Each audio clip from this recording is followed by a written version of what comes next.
Good morning everyone.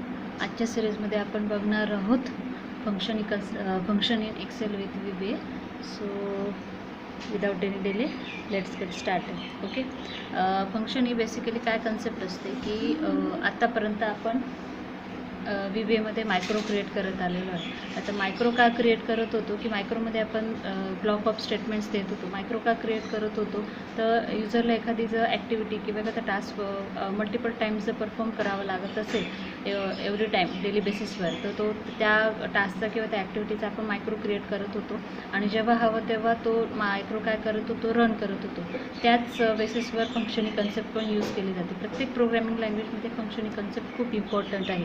Function म्हणजे काय असतं की जसं मायक्रोमध्ये ग्रुप ऑफ स्टेटमेंट दिले जातात त्या ॲक्टिव्हिटीच्या रिलेट, तसंच फंक्शनमध्ये पण काही ग्रुप ऑफ स्टेटमेंट्स दिले जातात. एखादं पर्टिक्युलर टास्क जे आपल्याला करायचं परफॉर्मिंग, जसं की आपल्याला ॲडिशन जर डेली बेसिसवर करावी लागत असेल तर आपण त्या ॲडिशनसाठी एक ग्रुप ऑफ स्टेटमेंट्स दिले जातात आणि ग्रुप ऑफ स्टेटमेंटचे ॲडिशन ऑफ 2 नंबरसाठी जे ग्रुप ऑफ स्टेटमेंट्स दिले जातात आणि जेव्हा हवं तेव्हा त्या ॲडिशनसाठी आपण त्या फंक्शन्सला कॉल करत असतो. Okay, then what is a function? Function is a group of statements for doing a particular task. एखादा टास्क करण्यासाठी किंवा परफॉर्म करण्यासाठी आपण काही ग्रुप ऑफ स्टेटमेंट्स त्या फंक्शनमध्ये स्टोअर करत असतो आणि जेव्हा हवं तेव्हा त्या फंक्शनला सिम्पली कॉल करत असतो. ओके, फंक्शन आणि micro are the same concept. Okay, आता तसे बघितले तर प्रत्येक प्रोग्रॅमिंग लँग्वेजमध्ये फंक्शनचे दोन टाईप्स असतात. एक युजर डिफाईन्ड फंक्शन आणि बिल्ड इन फंक्शन्स असतात.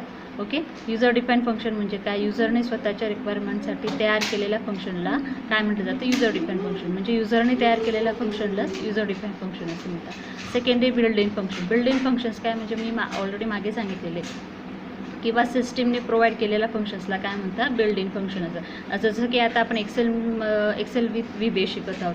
जसं की एक्सेलमध्ये सगळं वर्क जे असतं ते फॉर्म्युला बेसच होत असतं. जसं की आपल्याला ॲडिशन करायचं असेल तर आपण सम फंक्शनला कॉल करतो. त्याच्यासाठी आपल्याला स्पेशल काही करण्याची गरज येत नाही. ओके, जर ॲडिशन करायचे असेल तर आपण सम फंक्शनला कॉल करतो. जर आपल्याला minimum maximum number find out करायचं असेल तर मिन मॅक्स फंक्शनला कॉल करतो. जर आपल्याला ॲव्हरेज काढायचं असेल तर ॲव्हरेज फंक्शनला, जसं की सम, मीन, मॅक्स, काउंट हे काही फंक्शन्स आहेत ज्या फंक्शनला आपण ऑलरेडी डिफाईन करून ठेवलेले, त्यांना फक्त आपण कॉल करत असतो. जर कधी आपल्याला युजरला काही स्पेसिफिक वर्कसाठी एखादं फंक्शन क्रिएट करावं लागते, युजरने स्वतःच्या स्पेसिफिक टास्कसाठी तयार केलेल्या फंक्शन्सला काय म्हटलं जातं? तर युजर डिफाईन फंक्शन. ओके, आता आपण युजर डिफाईन फंक्शन कसं क्रिएट करायचं ते बघणार आहोत. आता बेसिकली VBAमध्ये फंक्शन क्रिएट करण्यासाठी, युजर डिफाईन फंक्शन क्रिएट करण्यासाठी फंक्शन हे कीवर्ड वापरलं जातं. पुढे त्या फंक्शनचं नाव आणि व्हेरिएबल नेम. ज्या फंक्शन करण्यासाठी जे व्हेरिएबल लागणार आहे त्यांची इथं लिस्ट असते. ॲज अ रिटर्न टाईप म्हणजे हा फंक्शन कोणत्या टाईपची व्हॅल्यू रिटर्न करणार आहे, तो इंटिजर करणार आहे की स्ट्रिंग करणार आहे की डबल करणार. ओके, तिचा रिटर्न टाईप असतो आणि इथं ब्लॉक ऑफ स्टेटमेंट्स असतं. ओके, आणि एंड फंक्शनने फंक्शनचा एंड केला जातो. ओके, आता फॉर एक्झाम्पल आपण एक घेतलेलं आहे फंक्शन ॲड नावाचं फंक्शन क्रिएट केले. 2 नंबरच्या ॲडिशनसाठी हे फंक्शन क्रिएट केले आपण. त्याच्यासाठी 2 नंबर आपण प्रोव्हाइड केले ऑफ इंटिजर टाईप. मग त्याच्यामुळे जर इंटिजर टाईपचे व्हेरिएबल आहे तर तो रिटर्न पण काय करेल? इंटिजर, म्हणून ॲज इंटिजर घेतलेला आहे. त्याच्यासाठी add equals to number 1 plus number 2. आता हे लक्षात ठेवायचं आहे, जे फंक्शनला नाव दिलं आहे त्याच फंक्शनला आपण त्या जे ब्लॉक ऑफ स्टेटमेंट्स आहे त्याचा रिझल्ट पण आपण त्या फंक्शनलाच स्टोअर करणार आहोत. ओके, जेव्हा आपण फंक्शनला कॉल करू तेव्हाच ह्या फंक्शन नेममध्येच त्या स्टेटमेंटचा आन्सर असणार आहे. Okay, and end function. Okay, समजलं? Then what is function? Function are use to or in function we are storing a group of statements for doing a particular task. फंक्शनमध्ये काही group of statements किंवा block of statements आपण statements किंवा instruction store करत असतो for doing a particular task. 2 टाईपचे function असतात, user define function आणि build in function. Build in function जे ऑलरेडी सिस्टीममध्ये स्टोअर असतात, जसं की एक्सेलमध्ये सम आहे, जसं की काउंट आहे, मीन आहे, मॅक्स आहे, ॲव्हरेज आहे. ओके, आता आपल्याला युजर डिफाईन फंक्शन कसे क्रिएट करायचे ते आपण बघणार आहोत. So without any delay let's get started. Okay, आपण मॉड्यूल ओपन करूया. ओके, आता फंक्शन क्रिएट करायला पण आपण मॉड्यूलवरच करणार आहोत. ओके, आता फंक्शन क्रिएट करायला, युजर डिफाईन फंक्शन क्रिएट करायला कोणतं कीवर्ड वापरलं जातं? फंक्शन. ओके, फंक्शन नाव दिलं, पुढे त्याला आता आपण ॲडचं घेतलं होतं म्हणून ॲडच घेऊया. ओके, त्याला ऑलरेडी ॲड देऊन या. 2 नंबरच्या ॲडिशनसाठी आपण फंक्शन क्रिएट करतो, कोणतं? User define function. Okay, as a integer comma number 2 as a integer, return type काय असणार आहे, इंटिजरच असणार. ओके, झालं, आपला ब्लॉक रेडी झाला आहे.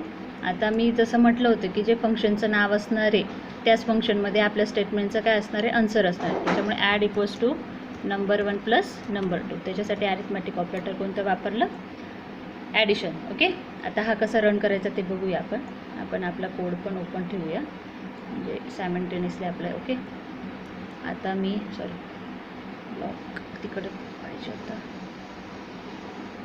ओके, इथे दिलं मी व्हॅल्यू 12 × 12. ओके, आता जो बिल्ड इन फंक्शन ऑलरेडी आहे आपल्याला समने एक्सेलने प्रोव्हाइड केलेलं ते कोणतं आहे, सम.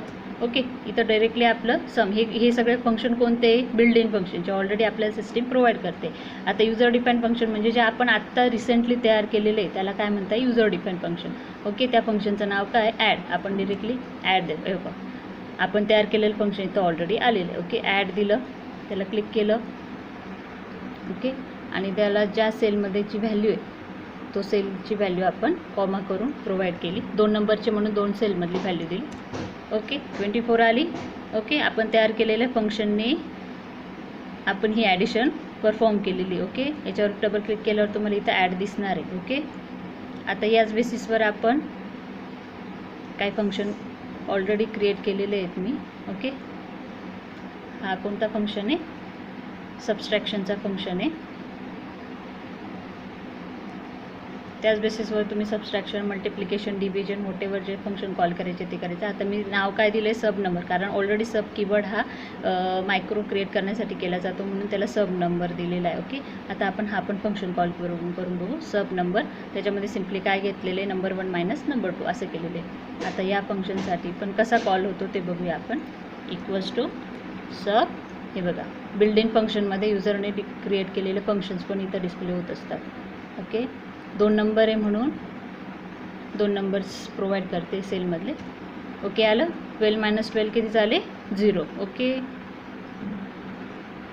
तुम्हाला जर याच्यात बघायचं असेल तर सब नंबर हे आपण युजरने क्रिएट केलेलं फंक्शन इथं ऑलरेडी वर्कआउट होतं. ओके, याच बेसिसवर तुम्ही आता मी मल्टिप्लिकेशनसाठी मल नावाचं एक ऑलरेडी एक फंक्शन क्रिएट केलेलं आहे. तो वर्कआउट करण्यासाठी फक्त त्या फंक्शनला तिथं जाऊन कॉल करायचं. ओके, मल्टिप्लिकेशनसाठी नंबर 1 × नंबर 2 केलेलं. ओके, फंक्शन नेम, जेवढ्या नंबरचे तुम्हाला मल्टिप्लिकेशन करायचे, जे ऑपरेशन परफॉर्म तेवढे इथं रिटर्न करायचे. मग तुम्ही इंटिजर घ्या, स्ट्रिंग घ्या, आणि त्याचं रिटर्न टाईप पण इंटिजर घेतला आहे. मल इक्वल टू त्या फंक्शनमध्येच आपण आपल्या स्टेटमेंटचं आन्सर प्रोव्हाइड केलं. ओके, त्याच बेसिसवर मी डिव्हिजनसाठी पण तयार केलेलं आहे. Okay, division equals to number 1 mod number 2. Okay, हा पण आपण दोघं परफॉर्म करून बघूया. पहिले आपण मल्टिप्लिकेशनचा घेऊ. ओके, त्याला नाव काय दिलं होतं, मल. हे बघा, आपण क्रिएट केलेलं फंक्शन इथं ऑलरेडी डिस्प्ले होतं आहे. ओके, डबल क्लिक केलं, ज्या व्हॅल्यू पाहिजे सेलमधल्या त्या व्हॅल्यू आपण त्याला कॉमा करून पास केल्या. आता 12 × 12 किती झाले पाहिजे, 144. ओके, झालं. ओके, आता आपण डिव फंक्शन करूया. ओके, त्याच्यासाठी डिव फंक्शनला कॉल केलं. दिस वन इज टू बी आपण क्रिएट केलेले फंक्शन. ओके, डिव. आता मी 144 डिवायडेड बाय 12 करते. किती आलं पाहिजे, 12.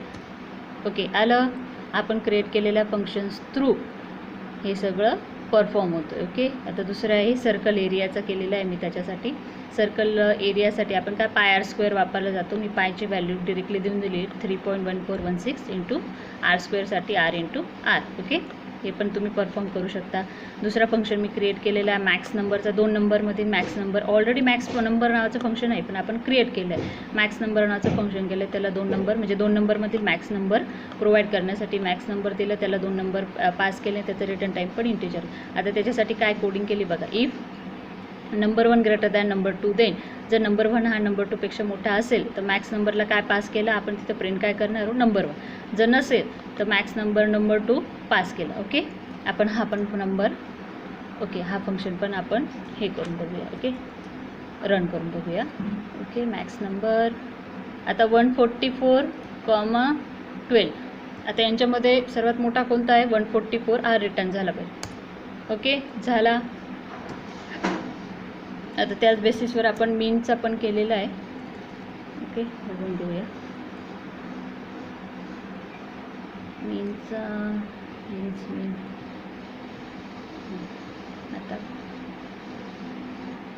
ओके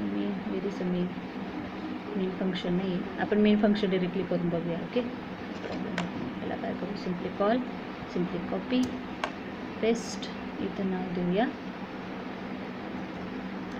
मीन नंबर ग्रेटर दॅनच्या ऐवजी लेस दॅन, दॅट्स इट. ओके आता इथे येऊन आपण मीन नंबर, हे बघा आपण ऑलरेडी हे कोणतं आहे बिल्ड इन फंक्शन आणि हे आपण क्रिएट केलं म्हणजे युजर डिफाईन्ड फंक्शन. आता 12 आणि 144 सर्वात छोटा नंबर कोणता आहे ते सर्च आउट करू. कोणता आहे 12. ओके सॉरी इथं आपलं फंक्शनचं नाव चुकलं आहे, रिटर्न टाईप कॉपी पेस्ट करताना. ओके मीन नंबर इथं पण चुकलं आहे, मीन नंबर. ओके जे फंक्शनचं नाव आहे तेच फंक्शन आन्सर रिटर्न करत असताना तेच नाव द्यायचं. ओके याला स्टॉप केला. आता आपण वर्कआउट करूया. ओके हे बघा इथं 12 आले, पण आपण अजून एकदा ओ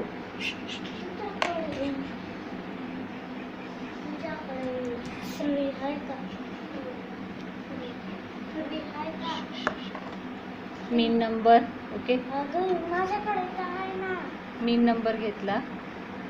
ओके मीन नंबरला कॉल केला आपण.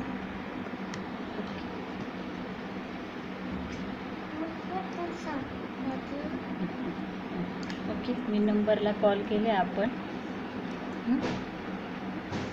हा 12, कॉमा आणि 144 याच्यात सर्वात लहान कोण आहे 12. ओके आपलं फंक्शन वर्कआउट झालं आहे.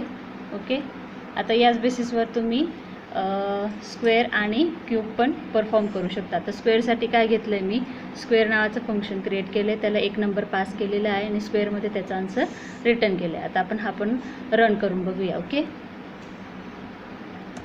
आता याच बेसिसवर मी एक दुसरं फंक्शन पण क्रिएट केलेलं आहे, क्यूबचं पण केलं, ते आधी बघून घेऊया आपण आणि मग रन करूया दोघं फंक्शन. ओके हा स्क्वेअर आहे आणि हा एक क्यूबचा आहे. ओके क्यूबमध्ये काय केले, number 1 into number 1 into number 3 times मी इंटू केला आणि स्क्वेअर. ओके आता दोघं आपण रन करूया. इक्वल्स टू स्क्वेअर, हे बघा आपण क्रिएट केलेलं फंक्शन.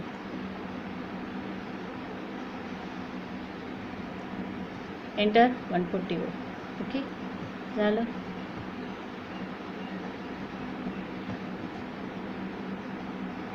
इक्वल्स टू क्यूब, आपण तयार केलेला फंक्शन क्यूब. ओके 12चा आपल्याला क्यूब काढायचा, तो पास केला. ओके आला 1728. ओके याच बेसिसवर तुम्ही फंक्शन क्रिएट करू शकता. Okay that's for today. Thank you.